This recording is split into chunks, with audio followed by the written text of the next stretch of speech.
Hi hello ನಮಸ್ಕಾರ ಎಲ್ಲರಿಗೂ ಸ್ವಾಮಿ ಕಿಚನಲ್ಲಿ ನಿಮ್ಮೆಲ್ಲರಿಗೂ ಮತ್ತೊಮ್ಮೆ ಸ್ವಾಗತ.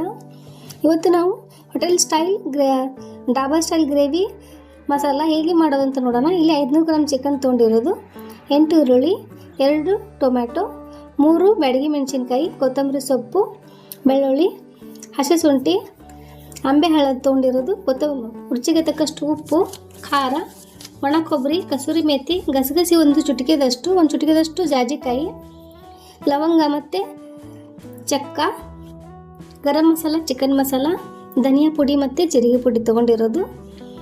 ಚಿಕನ್ನ 2 ನೀರಲ್ಲಿ ಚೆನ್ನಾಗಿ ತೊಳ್ಕೊಂಡು ತೊಗೋಬೇಕು.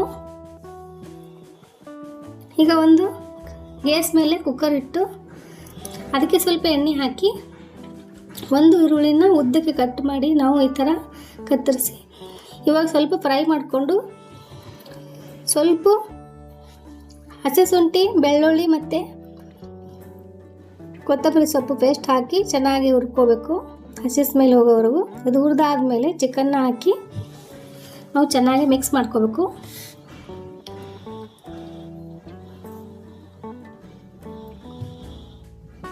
ಚೆನ್ನಾಗಿ ಮಿಕ್ಸ್ ಮಾಡ್ಕೊಂಡಾಯಿತು. ಇದರಲ್ಲಿ ಸ್ವಲ್ಪ ಉಪ್ಪು ಸೇರಿಸಿ ಕುಕ್ಕರ್ನಲ್ಲಿ ಒಂದೇ ಒಂದು ವಿಜಿಲ್ ಮಾಡಿಸ್ಕೋಬೇಕು. ಚಿಕನ್ ಜಾಸ್ತಿ ಏನು ಬೇಯಿಸೋದು ಬೇಡ, ಒಂದೇ ವಿಜಿಲ್ ಬಂದರೆ ಸಾಕು, ಚಿಕನ್ ಸಾಫ್ಟ್ ಆಗುತ್ತೆ.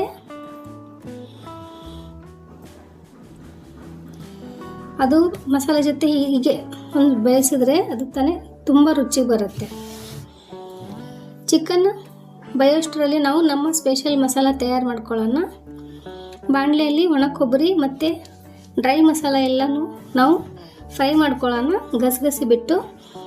ಗಸಗಸಿ ಮೇಲಿಂದ ಮಿಕ್ಸಿ ಜಾರಲ್ಲಿ ಇವೆಲ್ಲ ಮಿಕ್ಸ್ ಮಾಡೋದ್ನಾಗ ಹಾಕಬೇಕು. ಗಸಗಸಿ ಉರಿಬಾರ್ದು. ಗಸಗಸಿ ಹುರಿದ್ರೆ ಪಲ್ಯ ಕಹಿ ಆಗುತ್ತೆ. ಚೆನ್ನಾಗಿ ಹುರಿದಾಯ್ತು.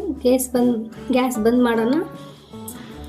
ಆಮೇಲೆ ಇವಾಗ ನಾವು ಹಸಿ ಮಸಾಲೆ ಇತ್ತಲ್ಲ ಎಲ್ಲನೂ ಚೆನ್ನಾಗಿ ಫ್ರೈ ಮಾಡ್ಕೊಳ್ಳೋಣ. ಇವಾಗ ಅದೇ ಬಾಣಲೆಯಲ್ಲಿ ನಾವು ಎಲ್ಲನೂ ಈರುಳ್ಳಿ, ಟೊಮ್ಯಾಟೊ, ಬೆಳ್ಳುಳ್ಳಿ, ಕೊತ್ತಂಬರಿ ಸೊಪ್ಪು, ಬ್ಯಾಡಗಿ ಮೆಣಸಿನ್ಕಾಯಿ ಎಲ್ಲ ಚೆನ್ನಾಗಿ ನಾವು ಫ್ರೈ ಮಾಡಿ ಇದನ್ನು ಕೂಡ ನಾವು ಮಿಕ್ಸರ್ ಮಾಡ್ಕೊಳ್ಳೋಣ.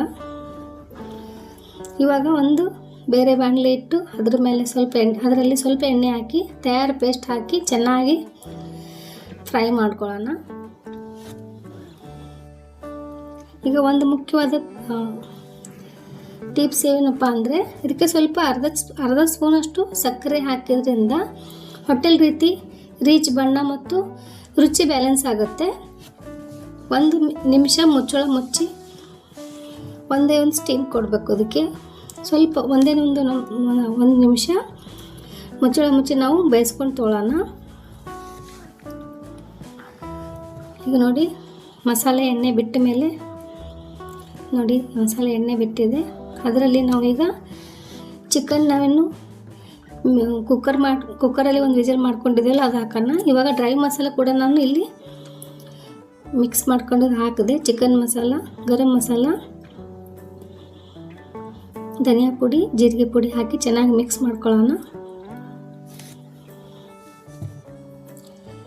ಚಿಕನ್ ಬೇಯಿಸೋದು ನೀರು ಕೂಡ ನಾವು ಹಾಗೆ ಹಾಕಿ ಹೀಗೆ ಗ್ರೇವಿ ನೋಡಿ ಎಷ್ಟು ಚೆನ್ನಾಗಿ ರೆಡಿ ಆಗಿದೆ. ಇವಾಗ ಖಾರ, ರುಚಿಗೆ ತಕ್ಕಷ್ಟು ಉಪ್ಪು ಹಾಕಿ ಒಂದೇ ಒಂದು ನಿಮಿಷ ನಾವು ಕುದಿಸ್ಕೋಬೇಕು. ಮುಚ್ಚಳ ಮುಚ್ಚಿ ನೋಡಿ ನಮ್ಮದು ಹೋಟೆಲ್ ಸ್ಟೈಲ್ ಚಿಕನ್ ಗ್ರೇವಿ ತಯಾರಾಗಿದೆ. ಸ್ವಲ್ಪ ನೀರು ಹಾಕಿ ಒಂದೇ ಒಂದು ಕುದಿತು ನಾವು ತೆಗಿಬೇಕು.